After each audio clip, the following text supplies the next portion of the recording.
Kahit sa murang edad pa lang, kilala na si Raul bilang isang mabait at maasikasong tao. Ipinanganak at lumaki siya sa Tondo, Maynila, at doon din siya natutong makipagsalamuha sa iba't ibang klase ng tao.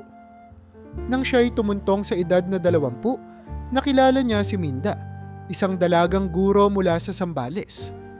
Ang kanilang simpleng pagmamahalan ay nagbunga ng 2 anak, sina Emily, 10 taong gulang, at Carlo, 8 taong gulang. Maaga mang nawala si Minda dahil sa isang malubhang sakit na natiling matatag si Raul para sa kanyang mga anak. Bilang byudo, isinumpa niyang gagawin ang lahat para maitaguyod ang pamilya. Araw-araw, si Raul ay gumigising bago pa sumikat ang araw. Ginagawa niya itong madalas na rutinyong bahagi ng kanyang trabaho bilang bus driver sa isang terminal sa Pasay. Hindi siya kilalang nagrereklamo kahit na mahaba ang biyahe, kahit mainit o maulan, at kahit na minsan ay salat ang kita. Ginagawa niya ang lahat para maibigay ang mga pangangailangan ni na Emily at Carlo. Mula sa mga libro at uniforme hanggang sa mga simpleng pangarap ng kanyang mga anak, tulad ng pagpunta sa perya o pagkain ng paboritong spaghetti sa tabi-tabi. "Papa, kailan tayo ulit pupunta ng perya?" tanong ni Emily isang gabi habang sabay-sabay silang kumakain ng hapunan. "Kapag medyo okay na ang kita natin, anak, pahinga lang si Papa ng konti," sagot ni Raul habang hinahaplos ang ulo ng anak. Papa, pwede po bang mag-field trip yung klase namin?" tanong naman ni Carlo.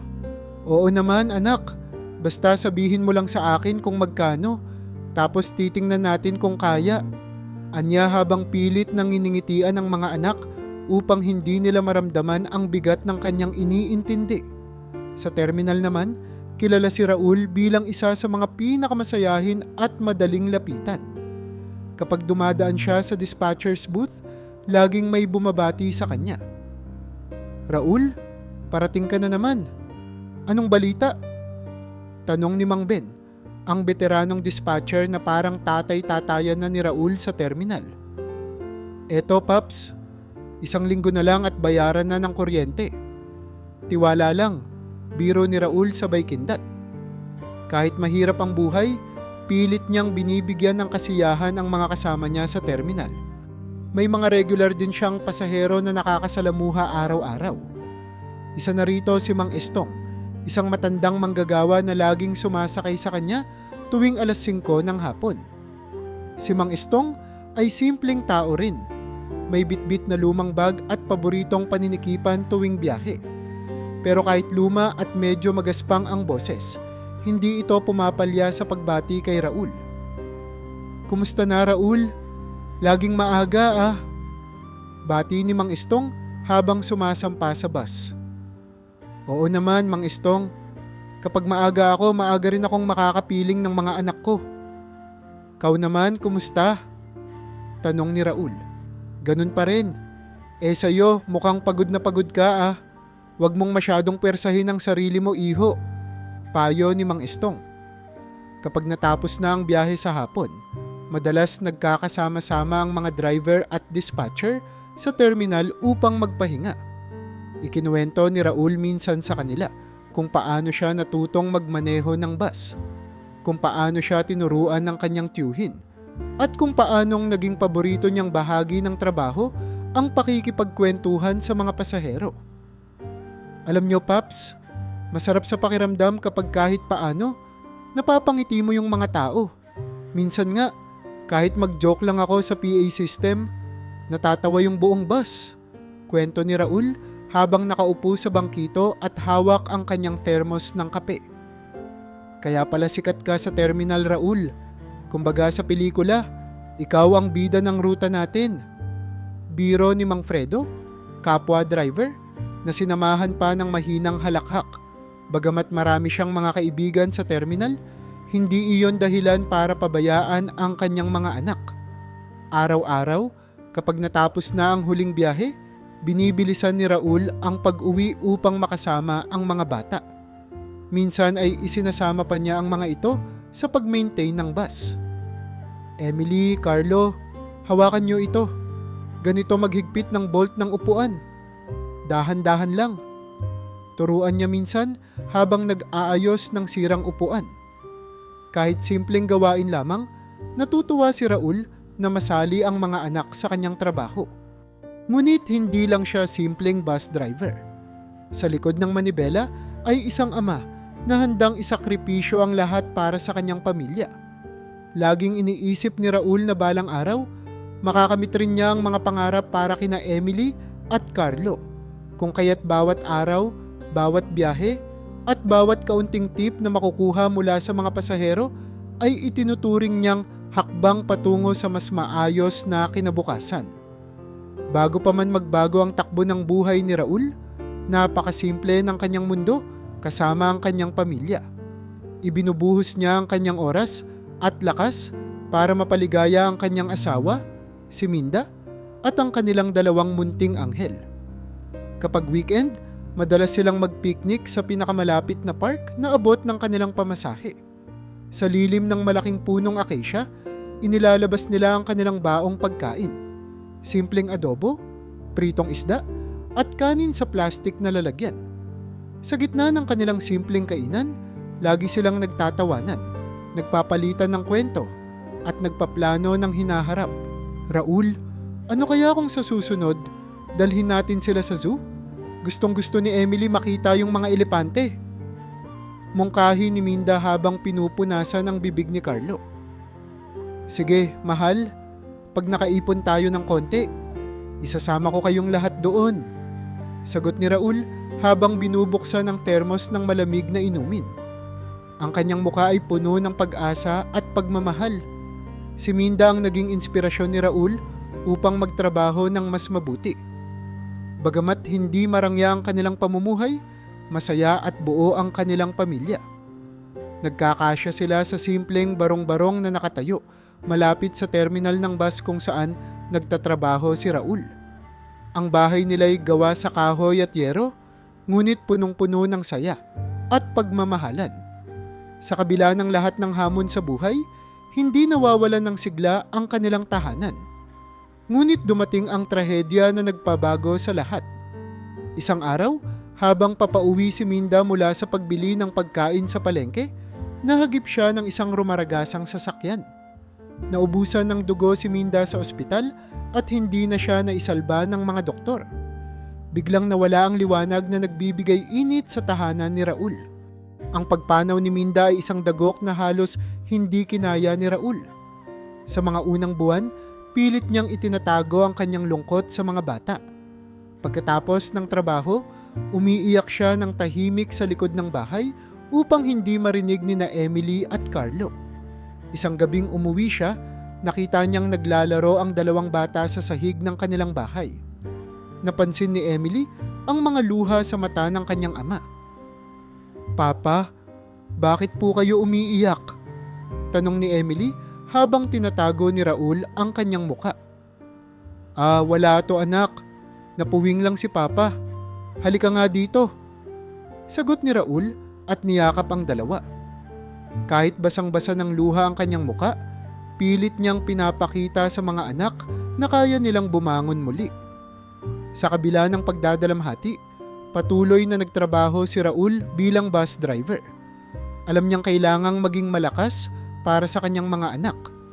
Ang dating simpleng ama na tumutulong sa paglalaba o pagluluto ay kinailangang matutong magpakaina rin. Siya na ang naghahanda ng baon nila tuwing papasok sa eskwela. Siya na rin ang nagsasabi ng mag-aral kayong mabuti bago sila umalis ng bahay. Sa paglipas ng panahon, napansin ng mga kapitbahay ang pagbabago kay Raul. Hindi lamang siya naging mas responsable, kundi mas naging matulungin din siya sa iba. May mga panahong nagpapasakay siya ng libreng sakay sa mga matatanda o estudyanteng walang pamasahe. Isang umaga, isang dalagang bitbit ang maraming libro ang sumakay sa bus niya. "Miss, saan po kayo?" Tanong ni Raul. "Sa Taft Avenue po. Pero hindi po kasi ako umabot ng allowance. Pwede po bang makiusap ng discount sa pamasahe?" Tanong ng dalaga na halatang nahihiya. Miss, huwag ka nang mahiya. Ako na ang bahala sa pamasahe mo. Maupo ka na, sabi ni Raul na may ngiti sa labi.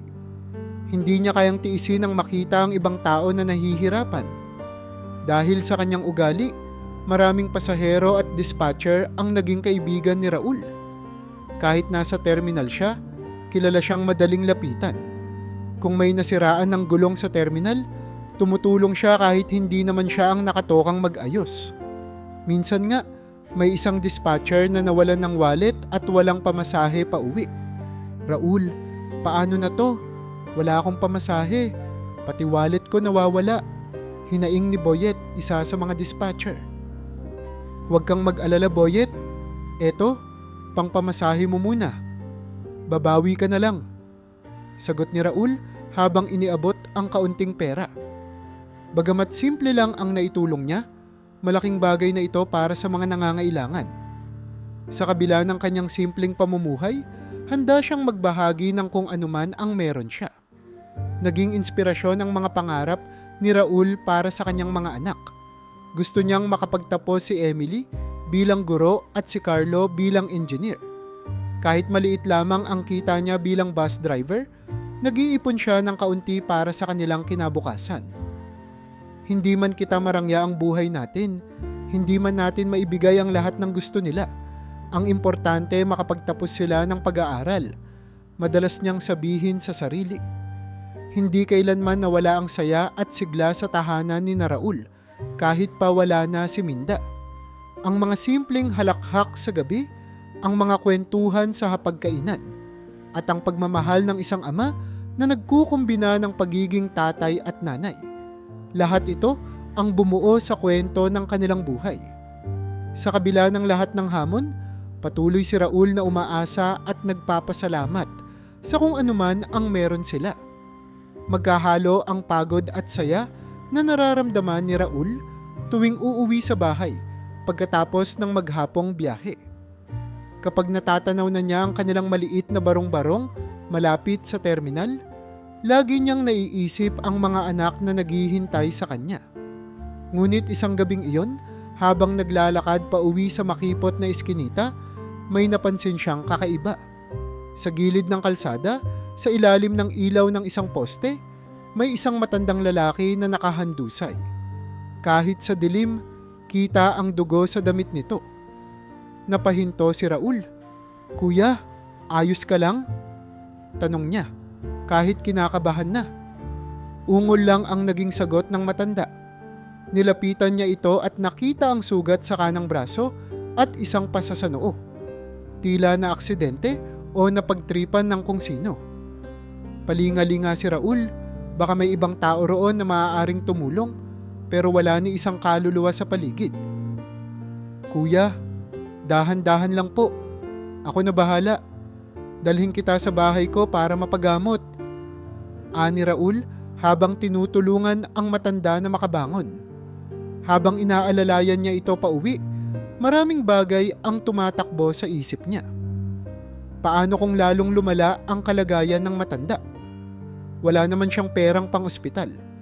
Pero sa kabila ng lahat, hindi niya maiwanan ang matanda roon sa lansangan.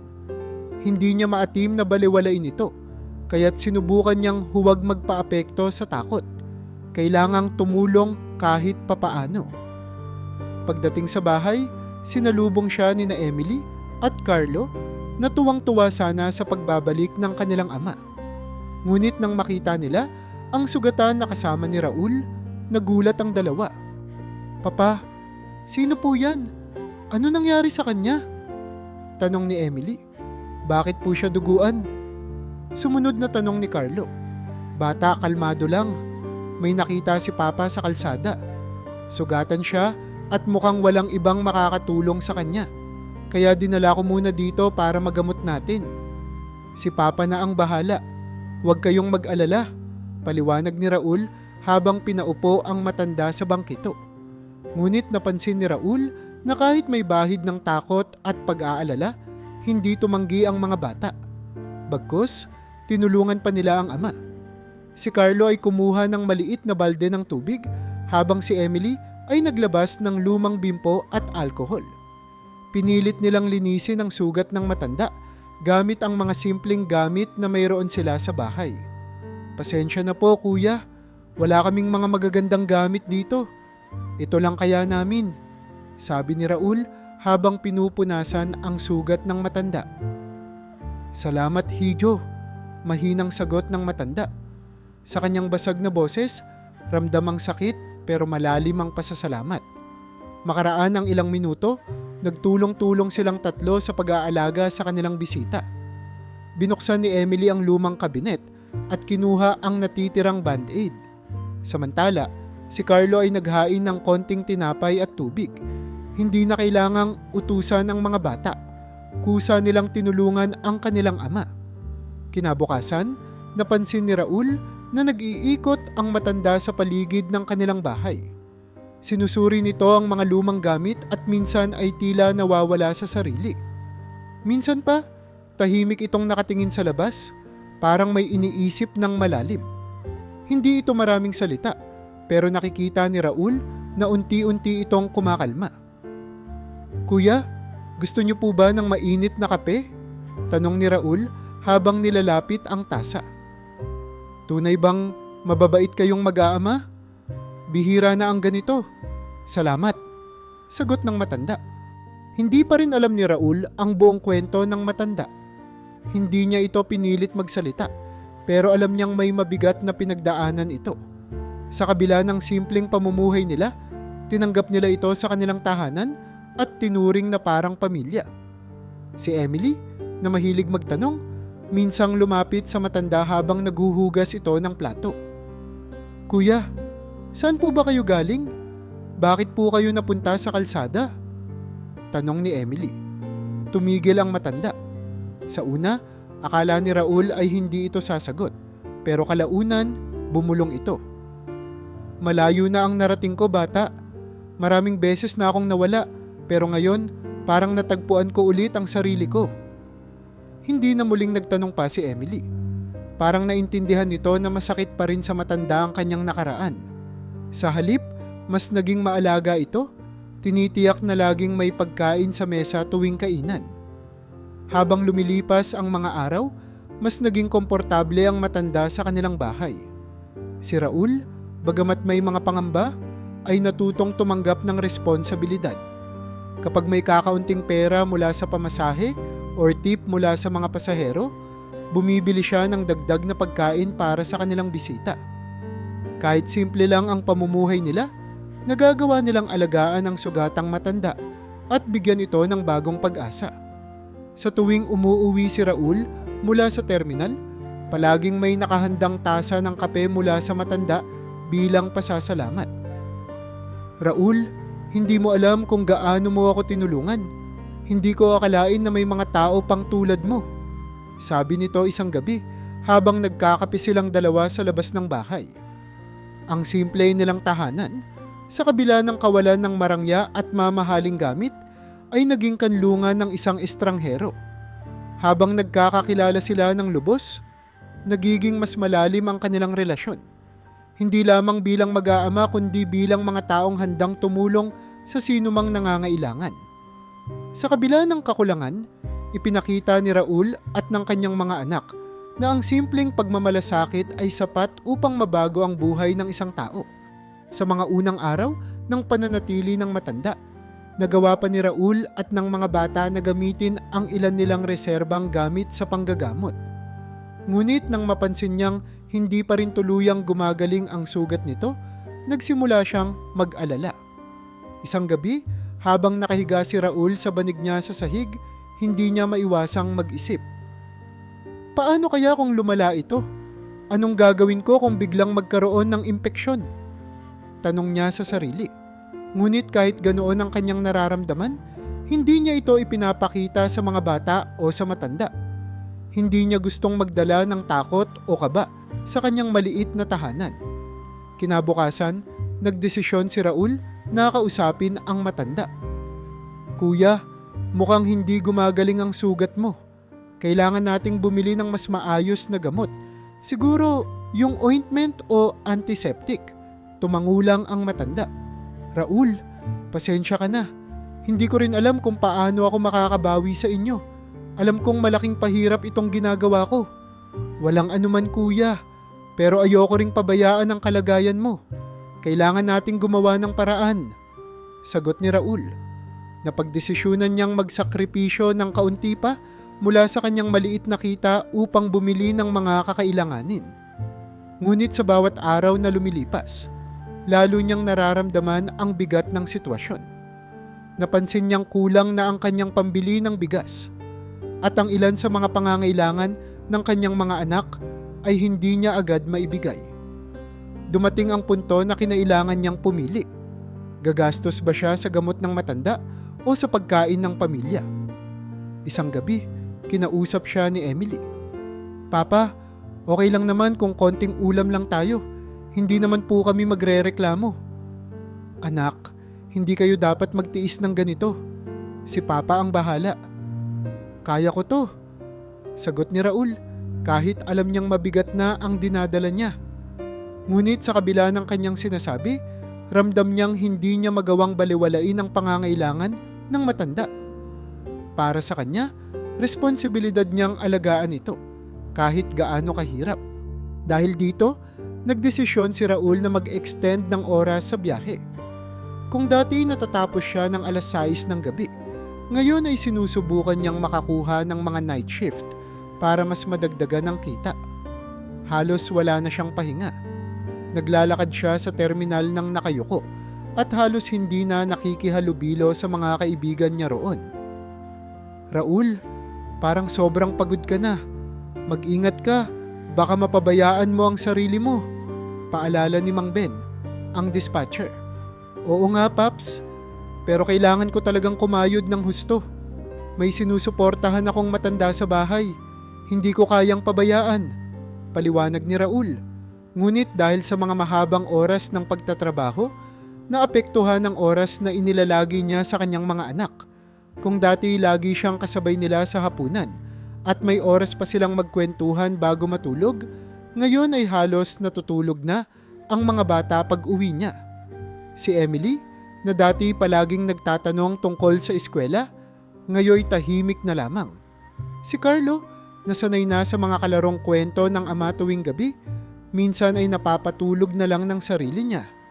Isang gabi, habang paalis si Raul para sa isang gabi pang shift, biglang nagsalita si Emily. Papa, kailan po kayo ulit magkakaroon ng oras sa amin? Napahinto si Raul sa pinto. Hindi niya inasahan ang tanong na iyon. Tumigil siya at tumingin sa anak. Anak, pasensya na. Kailangan lang talagang magtrabaho ni Papa ngayon. Pero gagawin ko ang lahat para makabawi ako sa inyo. Ngumiti si Emily kahit halata ang lungkot sa kanyang mata. Sige po, Papa. Pero huwag po kayong masyadong magpakapagod. Ayaw po naming magkakasakit kayo. Habang nagmamaneho ng bus sa kanyang graveyard shift, naiisip ni Raul ang sinabi ni Emily. Alam niyang kailangang balansehin ang kanyang responsibilidad sa pamilya at sa matanda. Ngunit sa isip din niya, iniisip niyang hindi niya maaaring pabayaan ang matanda na para bang nagkaroon na rin ng lugar sa kanilang pamilya. Sa kabila ng lahat ng pagod, patuloy si Raul. Ang bawat biyahe, bawat pamasaheng makuha, at bawat tip na maipon ay nagiging parte ng kanyang pagsisikap. Kahit mahirap, pinipilit niyang kayanin. Alam niyang ito ang tamang gawin, ang hindi pagtalikod sa nangangailangan. Sa simpleng pamamaraan niya, binibigyan niya ng halaga hindi lamang ang kanyang pamilya, kundi pati na rin ang isang estrangherong nagkaroon ng bagong tahanan sa kanilang simpleng barong-barong. Isang Sabado ng umaga, habang abala si Raul sa paglilinis ng sahig ng kanilang munting barong-barong, lumapit si Emily sa kanya na may dalang tabo ng tubig. Halata ang sigla ng dalagita habang nagsusumamong, Papa, kami naman po ni Carlo ang maghugas ng plato ngayon. Napangiti si Raul at saglit na tumigil sa kanyang ginagawa. Sigurado kayo anak? Dati naman, puro laro lang ang gusto nyo. Tanong niya habang tinutuyo ang pawis sa kanyang noo. Opo, Papa. Gusto na naming tumulong para hindi na po kayo masyadong napapagod. Sabat ni Carlo mula sa sulok, hawak ang isang mumurahing walis tingting na tila ba handa ng mag-umpisa. Ah, ganun ba? Biro ni Raul. Sige, pero kapag natapon ng tubig o nabasag ang plato, maghuhugas kayong dalawa ng 10 beses. Tumawa ang dalawa at sinimulan ng hugasan ang mga plato. Habang ginagawa nila ito, pumasok mula sa labas si Mang Andoy, ang matandang kinupkop ni Raul. May dala siyang ilang piraso ng kahoy at mga tuyong dahon. Aba, mukhang masipag ang mga bata ngayon, Raul. Bati ni Mang Andoy habang inilalapag ang dala. Kumusta naman ang mga kamay nyo? Hindi ba kayo nasusugatan? Hindi po, Kuya Andoy. Sagot ni Emily. Ang saya nga pong tumulong para po mas mabilis matapos lahat. Sa mga sumunod na araw, naging regular na gawain na nina Emily at Carlo ang pag-aalaga sa bahay. Sa tuwing naghuhugas sila ng plato, sinasamahan sila ni Mang Andoy na parang isang tagapagmasid. Nagsusumite ito ng mga payo kung paano mas mabilis na maghugas, kung paano maiwasang mabasag ang pinggan, at kung paano maiiwasan ang pagkatapon ng tubig. Alam nyo mga bata, noong panahon namin, balde lang ang gamit namin. Hindi pa uso ang gripo, kaya kapag nakakaigib kami ng tubig, sinusulit namin iyon. Kaya dapat matutunan nyo ring magtipid. Paliwanag ni Mang Andoy habang nakatayo sa tabi ng palanggana. Opo, Kuya Andoy. Susubukan po naming huwag magsayang. Sagot ni Carlo habang tinatapik ang kapatid sa balikat. Emily, huwag mo nang basain ang sahig. Paano? Ikaw ang tumapon ng tubig. Balik ni Emily, pero halatang nagbibiro lang. Ang dati nilang tahimik na tahanan ay tila naging mas masaya sa paglipas ng mga linggo. Hindi na lamang si Raul ang gumagalaw sa gawaing bahay. Tuwing Sabado, nagkakabiruan sila habang naglalampaso ng sahig. Si Mang Andoy naman, bagamat hindi na kasing lakas ng dati, ay tumutulong sa pamamagitan ng pagtuturo sa mga bata. Dahil sa kanyang mga kwento, natututo ang magkapatid ng mga bagong bagay, mga simpleng tips sa paglilinis, mga salaysay ng buhay sa probinsya, at pati na rin ang kahalagahan ng pagiging maasikaso sa bawat ginagawa. Kuya Andoy, paano po ba yung sinabi nyo na paglilinis ng kaldero gamit lang ang abo? Tanong ni Emily habang tinutulungan ang matanda sa pag-aayos ng kanilang lumang kalan. Simple lang yan, iha. Kukuha ka lang ng kaunting abo mula sa nasunog na kahoy. Basain mo ng konti, tapos ipahid mo sa kaldero. Pakintabin mo ng maigi. Para kayong naggagarahe ng bota.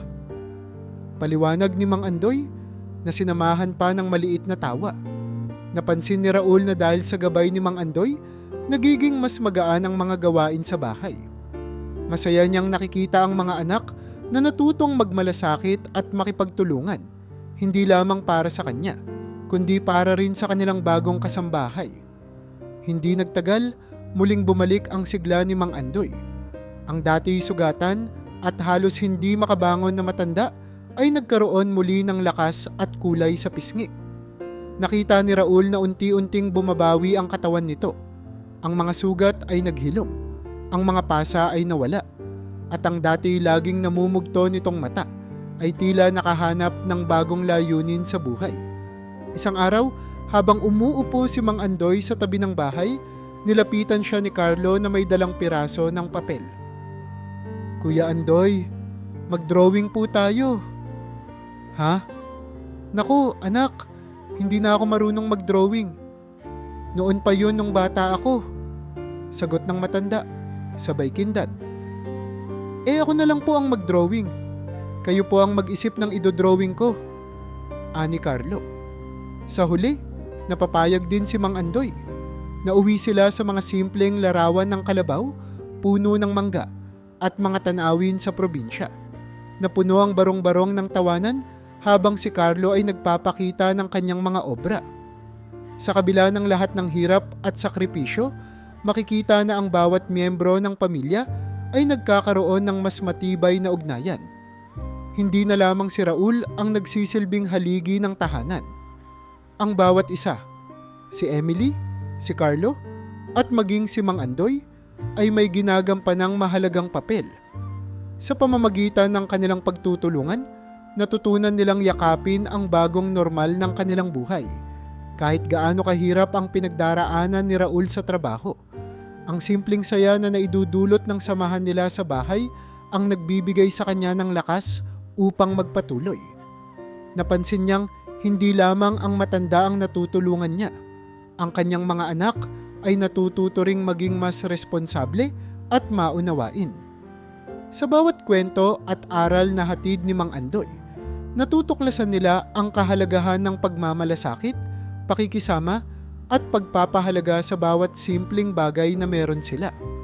At habang tumatagal, nagiging malinaw sa kanilang lahat na sa kabila ng kakulangan sa material na bagay, ang tunay na kayamanan ay makikita sa pagbibigayan at pagmamahalan. Isang maaliwalas na hapon, naupo si Mang Oka sa bangkong gawa sa kahoy na nakatapat sa harapan ng barong-barong.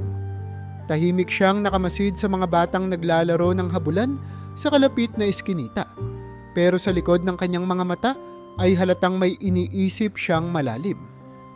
Napansin ito ni Raul habang tinatapos ang pag-aayos ng lumang bisikleta ni Carlo. "Kuya Oka, mukhang may iniisip ka na naman. Gusto mo bang magkwento?" Tanong ni Raul habang pinupunasan ng grasa sa kanyang mga kamay. Tahimik na tumango si Mang Oka. Sa umpisa ay tila nag-aalangan pa siya, pero napansin niyang tahimik ang paligid. Wala masyadong tao at ang mga bata naman ay abala sa paglalaro. Lumapit si Raul, umupo sa tabi niya at naghintay nang hindi siya pinipilit magsalita. "Raul," bungad ni Mang Oka, "sa dami ng taon na nagdaan, ngayon lang ulit ako nakaramdam ng tahimik na tahanan." "Bakit mo naman nasabi yan, kuya?" tanong ni Raul. Matagal bago muling nagsalita si Mang Oka. Nakatitig siya sa kawalan, parang bumabalik sa nakaraan. "Noong bata pa ako, nasa probinsya kami. May maliit kaming sakahan, palay, mais, ilang puno ng mangga. Akala ko noon, sapat na yon para sa amin ng pamilya ko. Pero lumaki ako, Raul. Naging ambisyoso, gusto ko ng mas malaking kita. Kaya nagpunta ako sa Maynila. Iniwan ko sila roon sa probinsya." Hindi umiimik si Raul, hinihintay lang ang susunod na kwento ng matanda. Alam niyang mahirap balik-balikan ang mga alaala, kaya't ayaw niyang i-pressure ito. "Una, naging maayos naman. Naging kargador ako sa palengke, tapos natuto akong magmaneho. Nagkaroon pa nga ako ng maliit na jeepney noon. Akala ko tuloy-tuloy na ang ginhawa. Pero nung nagkasakit ang asawa ko at kinailangan ko ng malaking pera, nalaman kong hindi pala lahat ng bagay kayang bilhin ng ilang biyaheng jeep. Dinala ko siya sa ospital, pero naubos ang ipon ko. At sa huli, hindi ko siya nailigtas." Bumigat ang hangin sa paligid habang patuloy na nagkukwento si Mang Oka. Naririnig ni Raul ang panginginig ng boses nito, na para bang ang sakit ng nakaraan ay sariwa pa rin hanggang ngayon. "Pagkamatay ng asawa ko, bumalik ako sa probinsya, pero iba na. Ang mga anak ko lumaki na. Yung panganay kong lalaki, ayaw na akong makausap. Yung bunso naman, kinuha na ng tiyahin niya para mag-aral. Walang natira sa akin. Ang sakahan, naibenta ko para sa ospital.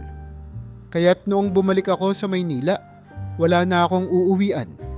Hindi alam ni Raul kung ano ang sasabihin. Hindi niya lubos maisip ang bigat ng pinagdaanan ng matanda. Nagpatuloy si Mang Oka.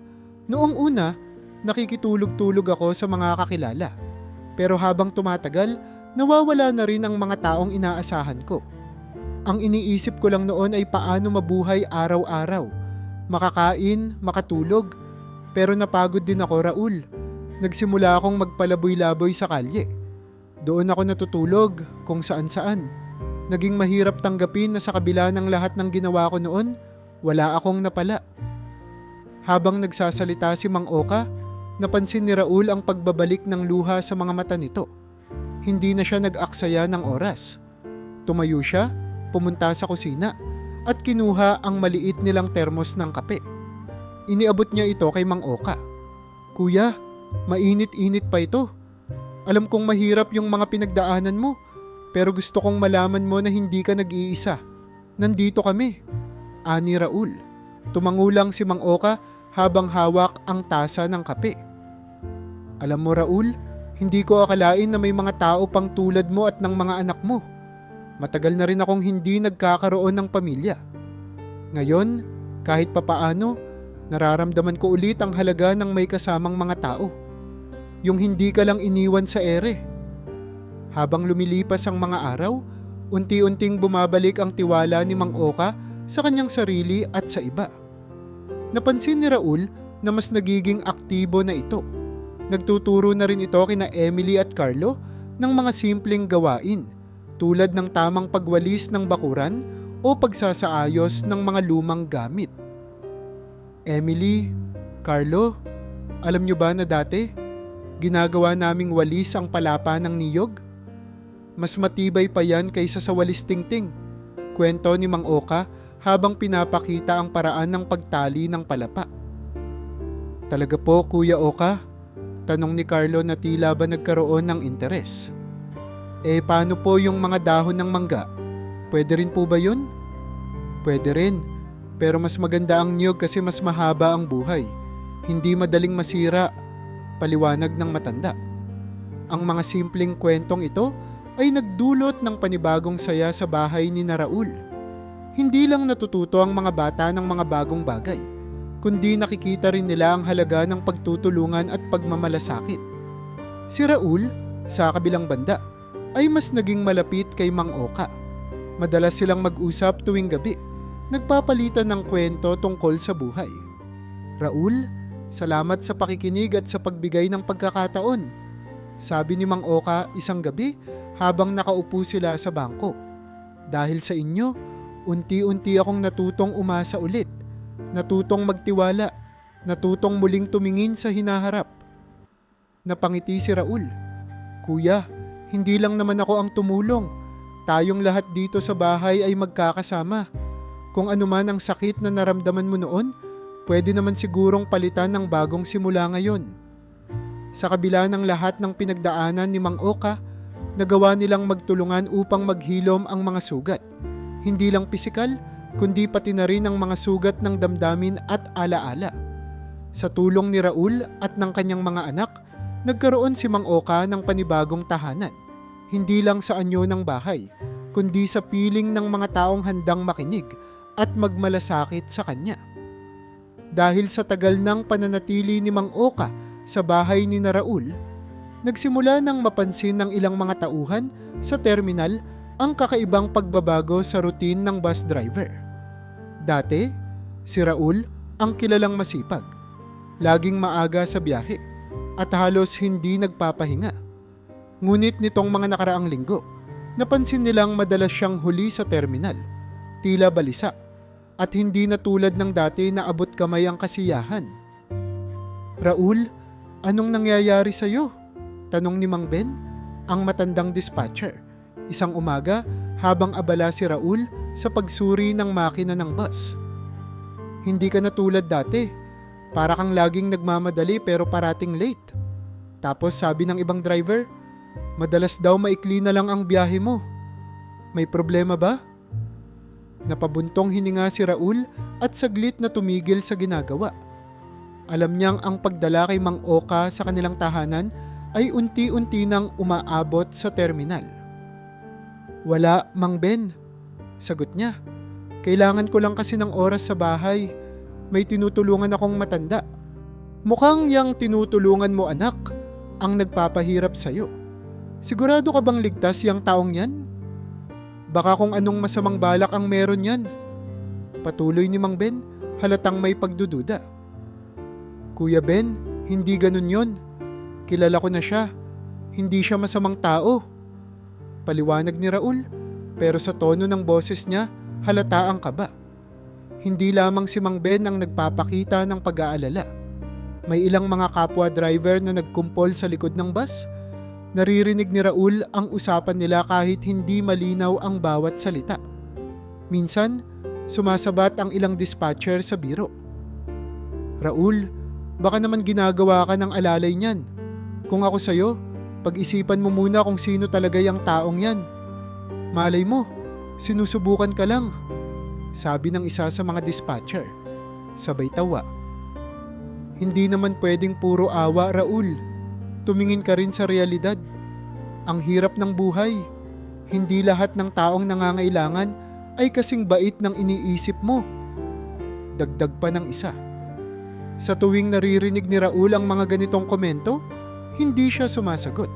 Pilit niyang pinipigil ang sarili na magalit o magpaliwanag. Alam niyang wala silang alam sa tunay na kalagayan ni Mang Oka. Ngunit kahit sinisikap niyang intindihin ang sitwasyon, hindi rin niya maiwasang maapektuhan. Dumagdag pa ang problema nang magsimula ring magreklamo ang ilang pasahero. Dahil sa mga gabi na mas maaga siyang umuuwi o kung minsan ay hindi natutuloy ang kanyang second trip, may mga pasahero na napilitan ng sumakay sa iba. May mga pagkakataong may naririnig siyang boses mula sa gilid. Hay nako, ang tagal ng bus ni Raul. Ano na bang nangyayari sa kanya? Hindi na tulad ng dati. Puro pahirap sa amin to. Reklamo ng isang matandang babae habang naghihintay. Oo nga, kung ganito rin lang, ibang driver na lang ang hahanapin ko. Sayang pa ang oras ko. Dagdag pa ng isang pasahero. Isang hapon, habang nakaupo si Raul sa waiting area, lumapit sa kanya si Fredo, isa sa mga dati niyang kaibigan sa terminal. Raul, kaibigan kita. Pero sa tingin ko, mali ang ginagawa mo. Wala kang mapapala dyan sa pagtulong na yan. Tignan mo, pati pasahero mo, nagre-reklamo na. Nawawala ka na rin sa kita. Sigurado kang kaya mo pang ipagpatuloy yan? Ngunit sa kabila ng lahat, pinipilit ni Raul na panindigan ang kanyang desisyon. Lagi niyang iniisip ang mga sinabi ni Mang Oka tungkol sa pagkawala nito ng lahat. Nakikita niya ang pagbabago sa matanda, ang pagbawi ng sigla, ang ngiti nito sa mga simpleng bagay, at ang pagiging mas malapit nito sa kanyang mga anak. Sa isip ni Raul, kung siya ang nasa sitwasyon ni Mang Oka, na naisin din niyang may tumulong sa kanya. Subalit, hindi natatapos ang pang-aasar. Minsan, sa kalagitnaan ng biyahe, biglang sumakay si Tomas, isa sa mga kilalang pilyong dispatcher sa terminal. Naupo ito sa pinakaharap at sinimulang magkwento ng malakas. Alam mo ba, Raul? Sabi nila may tumutulong ka raw na matanda sa bahay mo.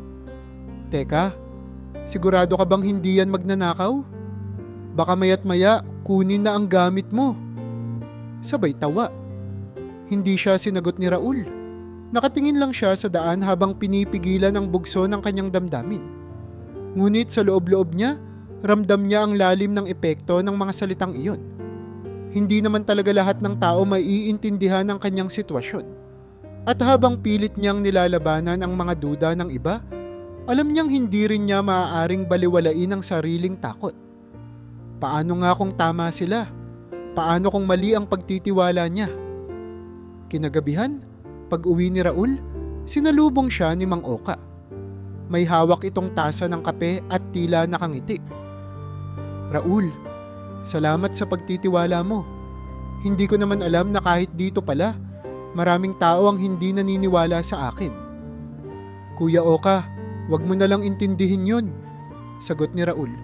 Basta ang alam ko, mas okay ka na ngayon. At kung may masabi man ng iba, ang mahalaga ay nakakatulong kami sa'yo.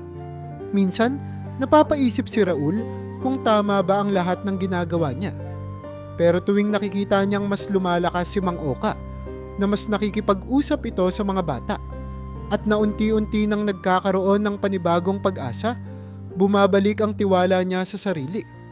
Alam niyang hindi niya mababago ang iniisip ng ibang tao, pero sapat na sa kanya ang makita ang bunga ng kanyang kabutihan.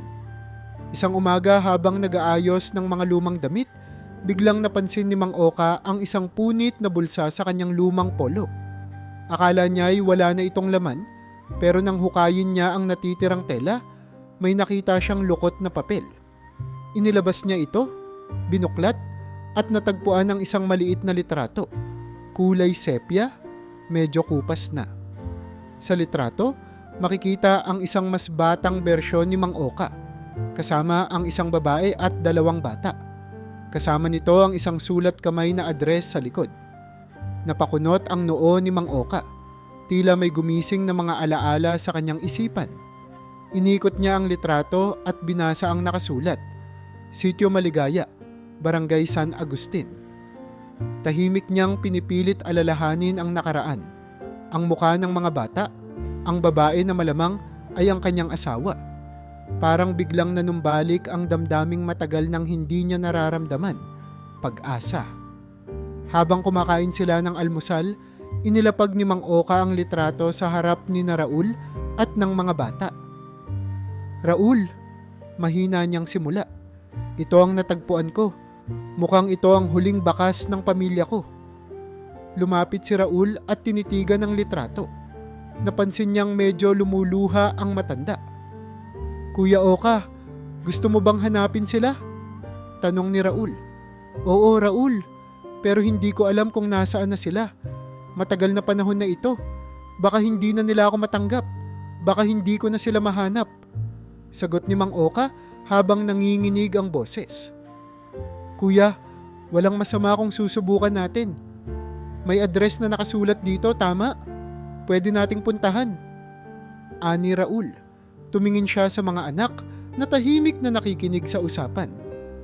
Emily, Carlo, samahan niyo ako. Gusto nating matulungan si Kuya Oka. Papa, pupunta tayo? Tanong ni Carlo. Oo, kailangan nating subukan. Mahirap man, pero baka ito ang pagkakataon na matulungan natin siya. Sagot ni Raul. Kinabukasan, nagtungo sila sa bus terminal at nagtanong-tanong kung may nakakaalam sa lugar na iyon. May isang driver na tila pamilyar sa address at ipinaliwanag nito na ang Sitio Maligaya ay isang maliit na baryo sa isang liblib na lugar. Halos 2 oras ang layo mula sa kanilang lugar. Napagkasunduan nilang umalis ng maaga kinabukasan. Habang nasa biyahe, ramdam ni Raul ang tensyon mula kay Mang Oka. Tahimik itong nakatanaw sa bintana. Halatang kinakabahan. Paminsan-minsan ay humihigpit ang hawak nito sa bulsa kung saan nakalagay ang litrato. Tahimik lamang ang mga bata. Marahil ay nararamdaman din ang bigat ng sitwasyon. Kuya, kaya mo to. Bulong ni Raul. Kahit anong mangyari, nariyan lang kami. Pagdating nila sa baryo, agad nilang napansin ang pagiging payapa ng lugar. Wala masyadong tao at ang paligid ay punong-puno ng malalaking puno at tahimik na kabahayan. Binasa muli ni Mang Oka ang address at sinundan nila ang landas patungo sa isang lumang bahay na gawa sa kahoy. Huminto sila sa harap nito, nagdadalawang isip kung kakatok o hindi. Kuya, ikaw na ang bahala. Kakayanin mo. Wika ni Raul habang pinapatong ang kamay sa balikat ng matanda. Kumatok si Mang Oka. Wala pang ilang segundo, may lumabas na isang binata, mga 35 taong gulang, matikas ang tindig, pero halatang nagulat sa kanilang pagdating. Tiningnan niya si Mang Oka nang may pagtataka, at sa ilang saglit ay tila nagkaroon ng kilala sa kanyang muka. Sino ho sila? Tanong ng binata. Diretso ang tingin kay Mang Oka. Ako si Oka. Mahina ngunit marubdob na tugon ng matanda. Ako ang ama mo. Nanlamig ang binata. Sandali itong natigilan, pero hindi maikakailang nagulat ito sa narinig. Anong ibig niyong sabihin? Saan kayo galing? Ang tagal na naming hindi natapos ng binata ang kanyang sinasabi. Ngunit halata sa boses nito ang puot at pagkagulat. Napansin ni Raul ang tensyon sa pagitan ng mag-ama. Hindi siya sumingit, ngunit nanatili siyang nakahanda sakaling kailanganin ng matanda ng suporta. Samantala, ang mga bata ay tahimik na nanatili sa gilid, nakatitig sa eksena. Anak, alam kong matagal na. Alam kong iniwan ko kayo. Patuloy ni Mang Oka. habang ang boses nito ay nanginginig. Pero ngayon lang ulit ako nagkaroon ng lakas ng loob. Gusto kong makita kayo. Gusto kong humingi ng tawad. Nang marinig iyon, napabuntong hininga ang binata. Tila nabawasan ang kanyang galit, ngunit makikita pa rin ang pag-aalinlangan sa kanyang muka. Ang tagal na ng panahon, Papa. Akala namin wala na kayo. Paano nyo nagawang umalis ng ganun-ganun lang? Lumapit si Mang Oka ng bahagya, ngunit hindi niya itinuloy. Alam niyang malalim ang sugat ng kanyang pagkawala. Anak, wala akong maibibigay na magandang dahilan. Natakot ako. Nawala ako. Pero ngayon, ang gusto ko lang ay makabawi kahit papaano. Sandaling katahimikan ang sumunod. Sa wakas, lumapit ang binata sa kanyang ama at tinitigan ito ng matagal.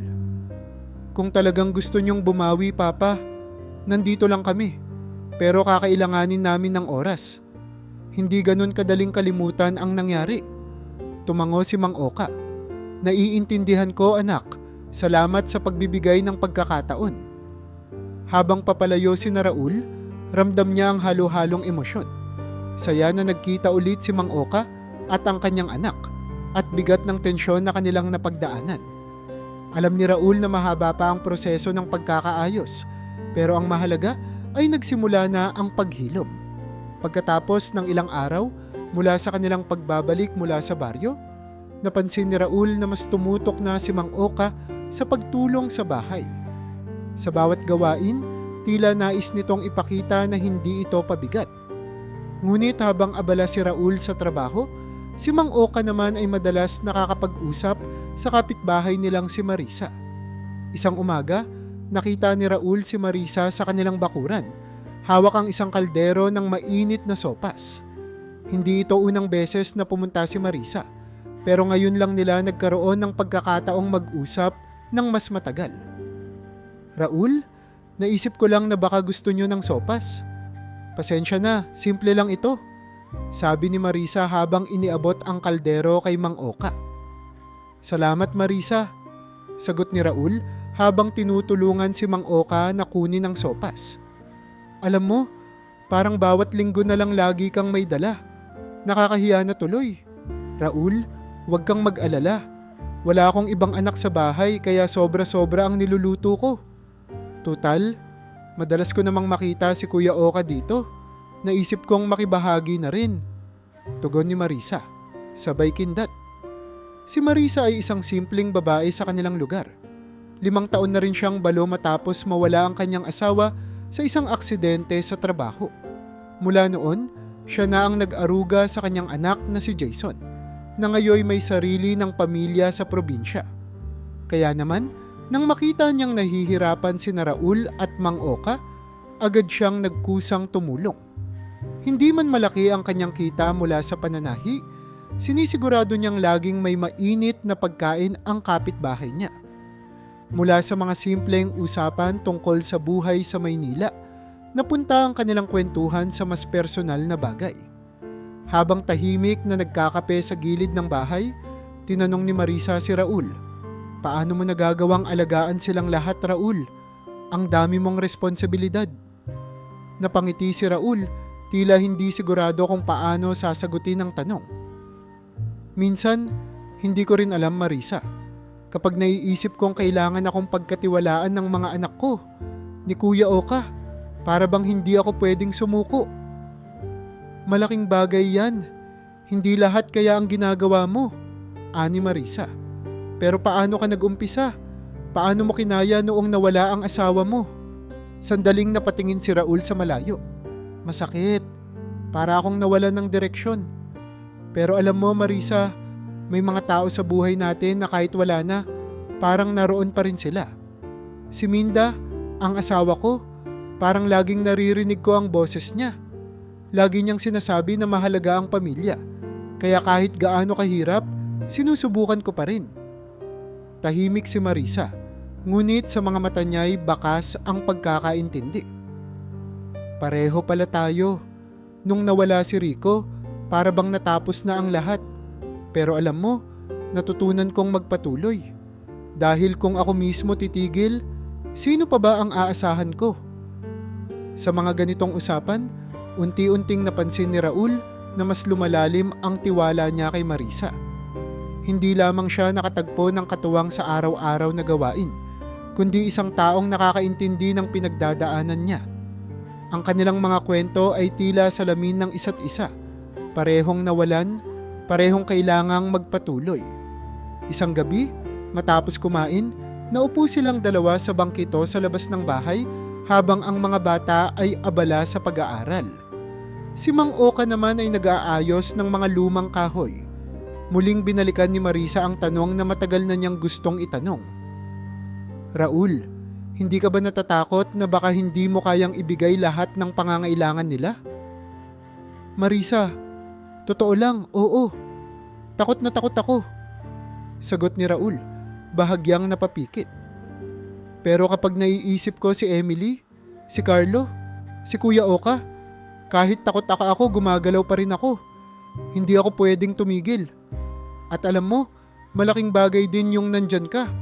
Kahit papaano, nararamdaman kong hindi ako nag-iisa. Napayuko si Marisa ngunit ngumiti.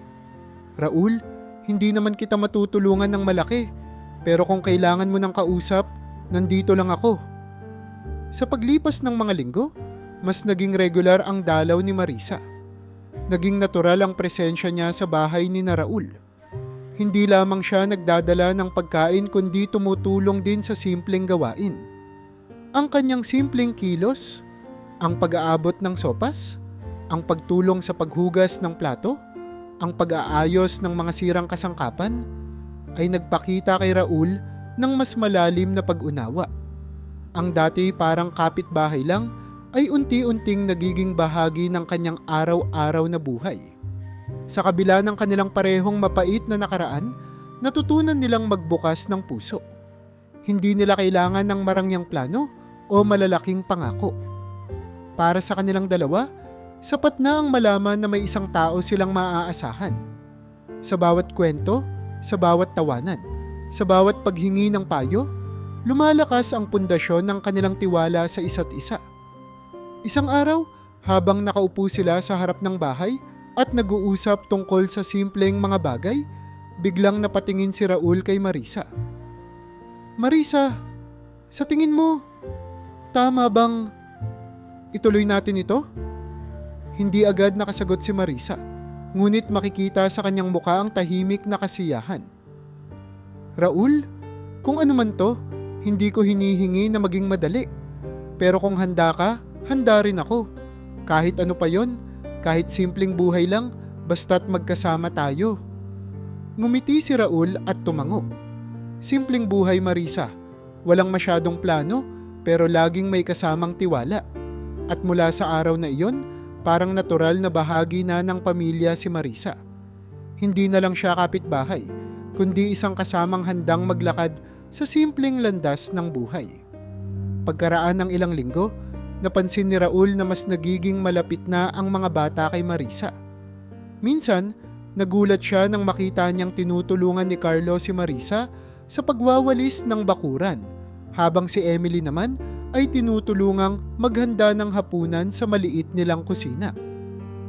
Papa, ang saya pala magluto kasama si Ate Marisa. Sabi niya, tuturuan niya akong gumawa ng spaghetti next time. Masiglang kwento ni Emily habang inilalapag ang isang pinggan sa mesa. Oo nga, Papa. Nakakatawa si Ate Marisa. Sabi niya, dati daw siyang magaling maglaro ng patintero, pero ngayon nahihilo na siya sa kakahabol. Dagdag naman ni Carlo sabay tawa. Napangiti si Raul habang pinagmamasdan ang dalawang bata. Hindi niya lubos sa akalaing magagawa ni Marisa ang mabuo muli ang saya sa kanilang bahay. Alam niyang matagal nang hindi ganito kasaya ang kanilang pamilya simula nang mawala si Minda. Ngunit ngayon, nararamdaman niyang muling bumabalik ang init at kulay sa kanilang tahanan.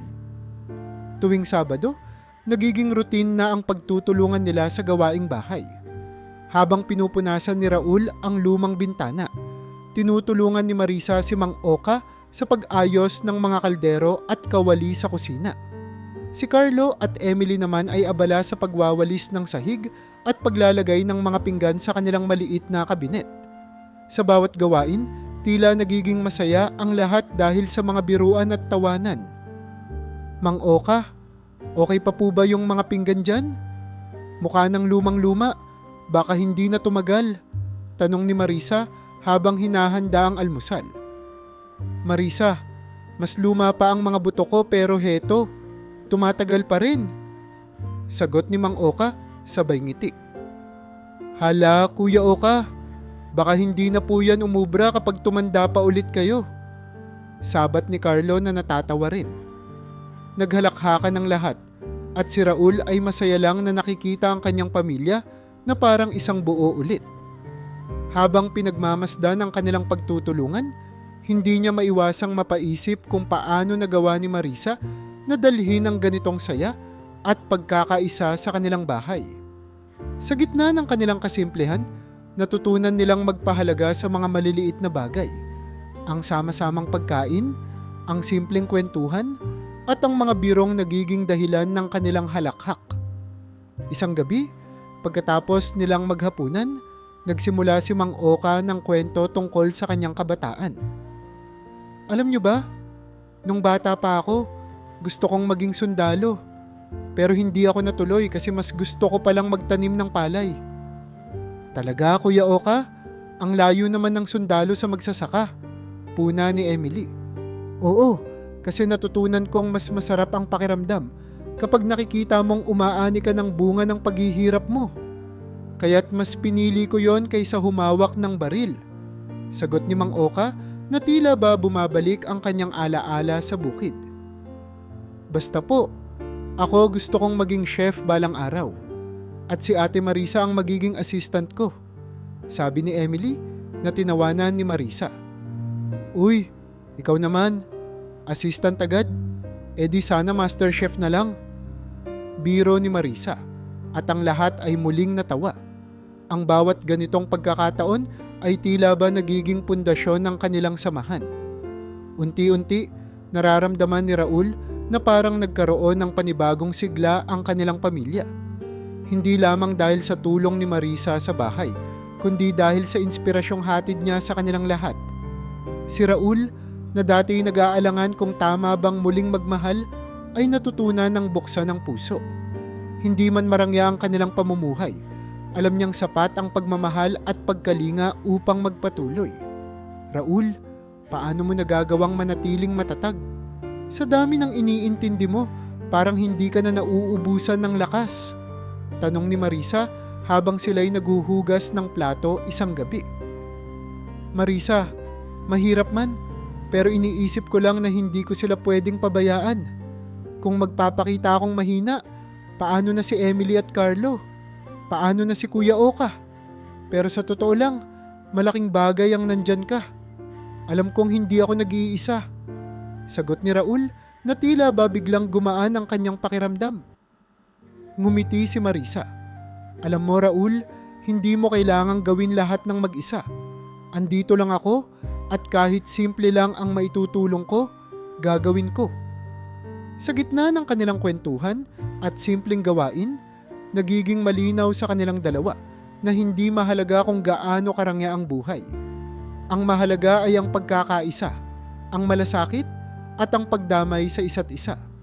Bagamat marami pa silang haharaping pagsubok, alam nilang hanggat magkasama sila, malalampasan nila ang lahat. Maagang maaga pa lang nang mapansin ni Raul na parang hindi pangkaraniwang araw ang paparating. Tahimik ang umaga sa kanilang lugar, tulad ng dati. Pero may kakaibang sigla ang hangin. Ang tunog ng mga ibon at ang mahinang kaluskos ng mga dahon ay tila sumisigaw ng, "Hintayin mo, may darating." Habang hinuhugasan niya ang mga plato mula sa agahan, napansin niyang tila mas abala rin si Mang Oka kaysa sa karaniwan. Ang matanday hindi mapakali, paikot-ikot sa bakuran, at panay ang silip sa langit. "Kuya Oka, okay ka lang ba? Mukhang may hinihintay ka." Biro ni Raul habang nilalagay ang pinggan sa basurahan. Ngumiti lang si Mang Oka. "Wala Raul, siguro may nararamdaman lang ako. Parang may mangyayaring kakaiba ngayong araw. Nagkibit balikat si Raul. Kung ano man yun, sana maganda. Tara, kape ka muna. Pero kahit napilit niyang binabaliwala ang sinabi ng matanda, may parte ng isip niya na nagtataka rin kung ano nga bang ibig sabihin nito. Mga 10:00 ng umaga, narinig nila ang unti-unting pagbulusok ng isang bagay mula sa kalangitan. Sa simula'y akala ni Rauli ito'y isang malakas na ibon o baka isang maingay na eroplano. Pero nang mas lumapit ang tunog, napatingala siya at bumungad ang isang helikopter. Nagtilian ang ilang mga bata mula sa kalye. Si Carlo, nagtatatakbo papunta kay Raul, sabay tanong, "Papa, Papa, bakit may helicopter dito?" Halos hindi makapagsalita si Raul. Nakita niyang unti-unting bumaba ang helicopter sa bakanting lote sa tapat ng kanilang bahay. Hindi na napigilan ang mga tao sa paligid. Lumapit sila para tingnan ang kakaibang eksenang iyon. Napansin niyang tumayo si Mang Oka, nakatayo sa gitna ng bakuran at pinagmamasdan ang paglapag ng helikopter. Mukha itong kalmado, pero baka sa mukha nito ang matinding emosyon. Pagkababa ng helikopter, bumukas ang pinto at lumabas ang isang pamilyar na anyo. Ang anak ni Mang Oka, na huling nakita nila sa baryo, ay lumakad papalapit, may dalang bag at tila maraming dokumento. Sa likod niya ay may 2 pang lalaki, nakasuot ng mga unipormadong pangseguridad, at isang babaeng mukhang sekretarya. "Papa," sabi ng lalaki habang huminto sa harapan ni Mang Oka, "ito po ang kaunti naming tulong para sa inyo." "Anak, bakit ka nag-abala? Hindi naman na kailangan ng ganito." Sagot ni Mang Oka, halatang hindi sanay sa ganitong atensyon. "Papa, matagal ka nang nawala sa amin. Wala kaming balak na magtipid pagdating sa pamilya. At saka," tumingin ang lalaki kay Raul, "gusto rin naming magpasalamat sa inyo. Kung hindi dahil sa inyo, hindi namin muling makikita si Papa." Napayuko si Raul, bahagyang nahihiya. "Wala po yon. Ginawa ko lang po ang tama." Ngunit hindi doon natapos ang sorpresa. Inilabas ng anak ni Mang Oka ang ilang dokumento at ipinaliwanag ang kanilang sitwasyon. Ang kanilang pamilya, na matagal nang nawala ang haligi dahil sa pagkawala ni Mang Oka, ay isa palang may-ari ng isang malaking negosyo sa lalawigan. Ilang dekada na ang lumipas mula nang maglaho si Mang Oka, ngunit hindi nawala ang kayamanan at impluwensya ng pamilya. At ngayon, nais nilang ibalik ang mga nawalang taon sa pamamagitan ng pagtulong sa kanilang ama at sa mga tumulong dito. "Raul, ang pamilya namin ay nais magpasalamat sa inyo," sabi ng anak ni Mang Oka. "Nagpadala kami ng tulong medikal at pinansyal. Nais naming suportahan ang pamilya ninyo bilang pagkilala sa kabutihan nyo sa papa namin." "Maraming salamat po," sagot ni Raul na hindi maikubli ang kaba at pagkamangha. "Pero hindi na po kailangang masyadong marami. Sapat na po sa amin na makita kayong nagkakabati." "Hindi ito bayad," sagot ng lalaki. "Ito ay pagkilala at pasasalamat. Masyado nang marami ang nawala. Kung ano man ang maibabalik namin, gagawin namin." Sa kabila ng lahat ng kasiyahan at pasasalamat, alam ni Mang Oka na darating ang oras na kailangan na niyang bumalik sa kanyang pamilya. Isang hapon, habang nag-uusap sila ni Raul sa likod ng bahay, binanggit niya ang kanyang nararamdaman. "Raul, alam kong mahirap ito, pero kailangan ko nang bumalik. Alam kong bahagi na ako ng pamilya nyo, ngunit kailangan kong bumawi sa mga anak ko." Tumango si Raul, bagamat halatang malungkot. "Kuya Oka, naiintindihan ko. At kahit ano paman, lagi kang may tahanan dito." Nang sumunod na araw, naghanda si Mang Oka upang bumalik sa kanyang pamilya. Ang mga bata ay tahimik na nakatingin habang nagpaalam ito. "Kuya Oka, bumisita po kayo dito ha," sabi ni Emily, sabay yakap sa matanda. "Oo naman, iha. Hindi ko makakalimutan ang pamilya ko rito. Lagi kong babalikan ito," sagot ni Mang Oka, habang pinipigilang tumulo ang luha. Raul, maraming salamat. Hindi ko alam kung paano ko mababayaran ang kabutihan nyo. Kuya Oka, sapat na yung makita kang masaya, sagot ni Raul. Habang umaandar na ang helikopter papalayo, natanaw ni Raul at ng mga bata ang ngiti ni Mang Oka mula sa bintana. Alam nilang hindi ito isang pamamaalam, kundi isang panibagong simula. Lumisan man si Mang Oka, nanatiling malapit ang kanilang ugnayan, hindi lamang sa puso kundi sa mga alaalang nabuo nila bilang isang pamilya. Pagkatapos ng pag-alis ni Mang Oka, unti-unting nagsimula ang mga pagbabago sa buhay ni Raul at ng kanyang mga anak. Naging mas magaan ang bawat araw. Hindi na sila masyadong nag-aalala sa mga simpleng bagay tulad ng pagkain, gamot, at iba pang pangangailangan. Napansin ni Raul na mas malaki na ang naiiwang oras niya para sa pamilya. Kahit nagpatuloy pa rin siya sa pagmamaneho ng bus, naramdaman niya ang isang bagong kaluwagan na dati hindi niya inakalang darating. Isang hapon, habang naghahapunan, napansin ni Emily na parang mas masarap ang pagkain nila. Hindi lang dahil sa lasa, kundi sa tahimik na kasiyahang bumabalot sa kanila. Papa, parang ang saya po natin ngayon, no? Parang ang gaan lang ng lahat. Puna niya habang sinusubo ang paborito niyang sinigang na baboy. Siguro nga, anak, sagot ni Raul. Alam nyo, kahit mahirap ang pinagdaanan natin noon, tingin ko, hindi masamang tumanggap ng tulong minsan. Lalo na kung alam mong may mabuting puso ang nagbibigay. Si Carlo naman ay abala sa pagmamapa ng mga lugar sa isang luma nilang atlas. Papa, balang araw, pwede ba tayong magpunta dito? Tanong niya habang itinuturo ang larawan ng isang park sa labas ng syudad. Napangiti si Raul. Bakit hindi? Mag-ipon tayo, tapos kapag kaya na, magpipiknik tayo doon. Ang simpleng plano ng isang outing ay naging inspirasyon para sa kanilang lahat. Hindi nila kailangang pumunta sa mamahaling lugar o gumastos ng malaki. Ang ideya pa lamang ng magkasamang paglalakbay ay sapat na para magbigay sa kanila ng bagong pangarap.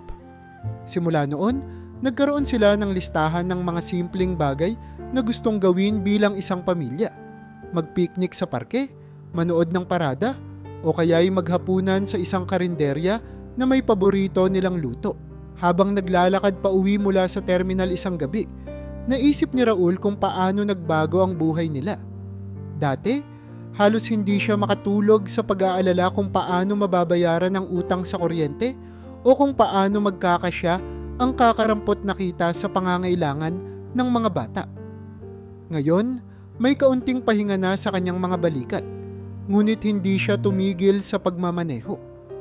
Para kay Raul, ang trabaho bilang bus driver ay hindi lamang hanap buhay kundi isang bahagi ng kanyang pagkatao. Kilala niya ang mga regular na pasahero, alam niya ang mga tamang kanto, at naiintindihan niya ang tibok ng lungsod. Hindi niya kayang talikuran yun. Raul, bakit hindi ka nalang maghanap ng mas maginhawang trabaho?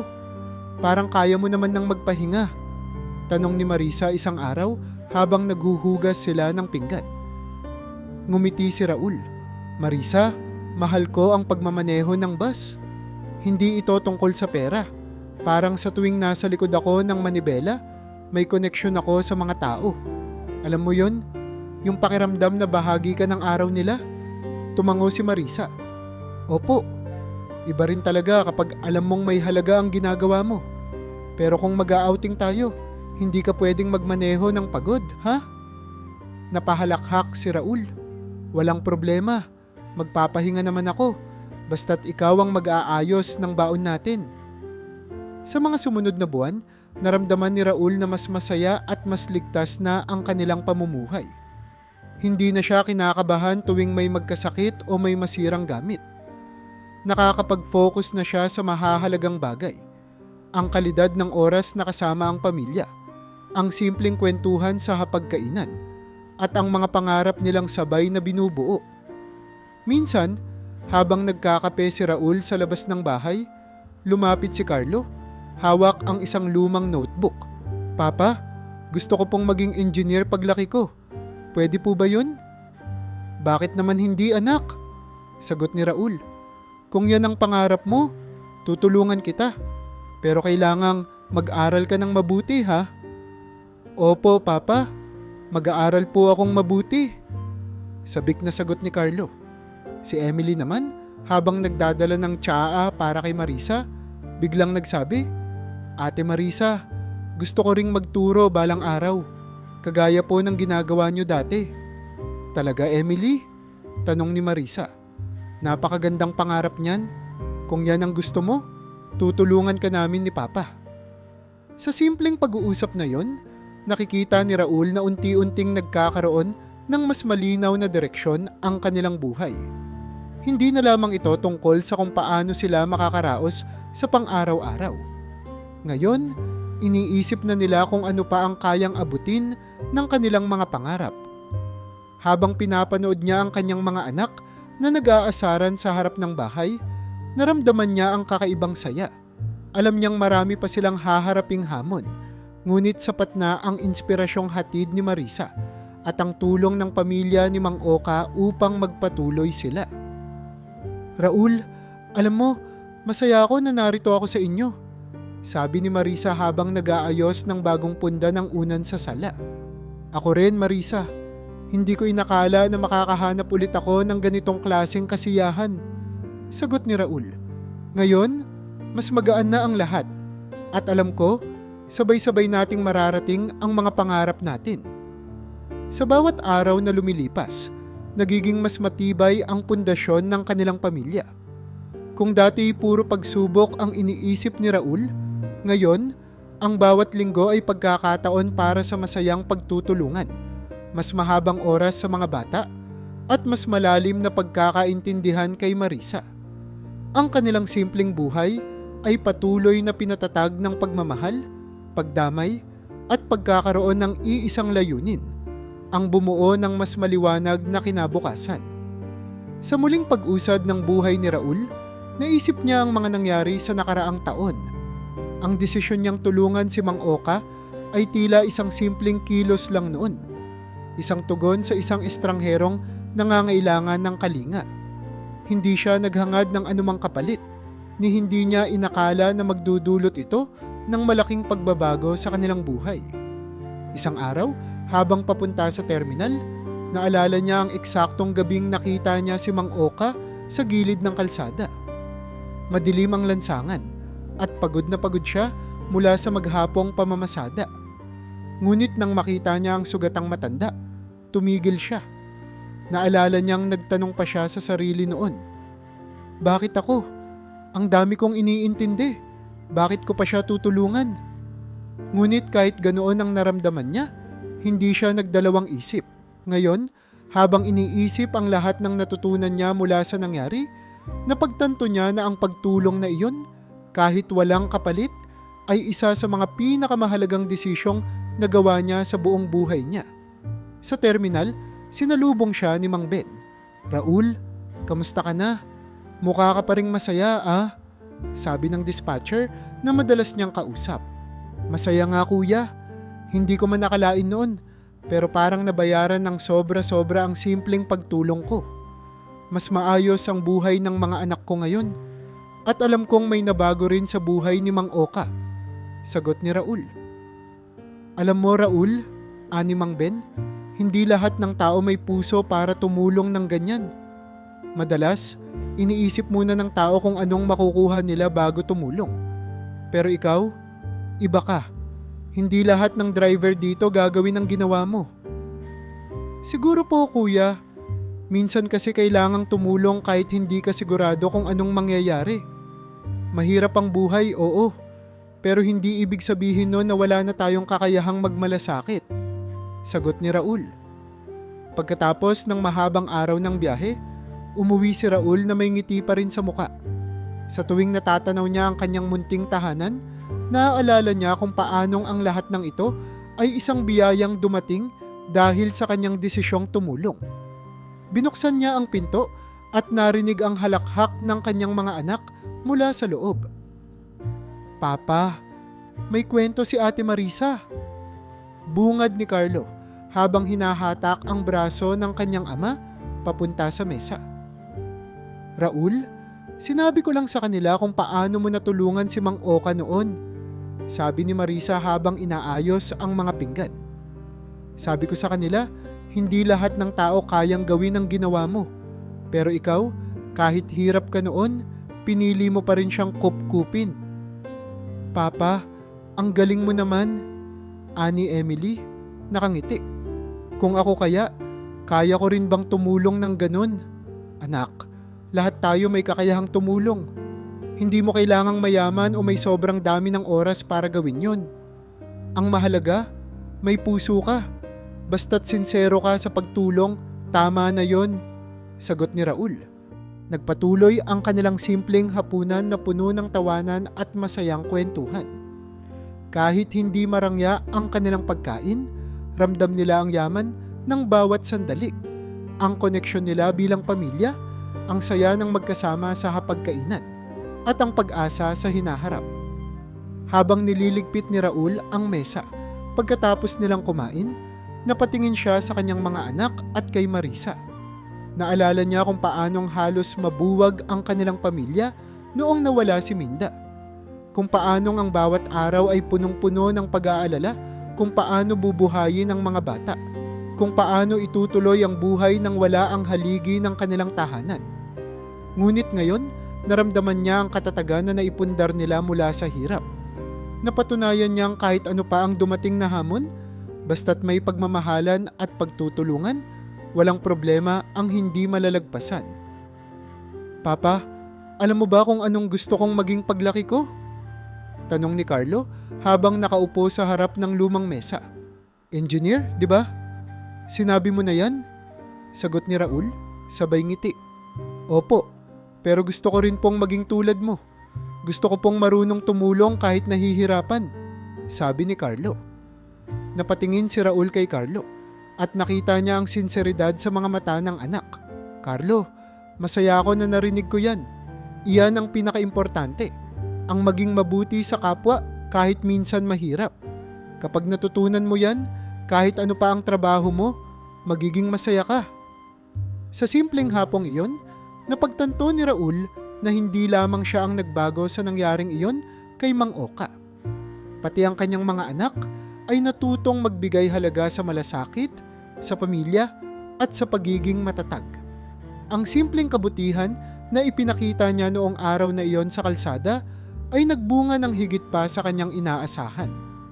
Hindi lamang tulong ang natanggap nila mula sa pamilya ni Mang Oka, kundi isang aral na sa bawat mabuting gawa, kahit walang kapalit, may natatamong biyayang higit pa sa yaman ng pera.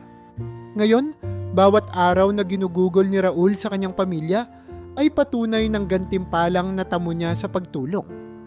Ang bawat ngiti, bawat halakhak at bawat bagong pangarap ay nagsisilbing paalala na minsan ang simple at taos-pusong kabutihan ay sapat para baguhin ang buhay. Hindi lang ng taong tinulungan mo, kundi pati na rin ang sarili mong buhay at ang buhay ng mga mahal mo.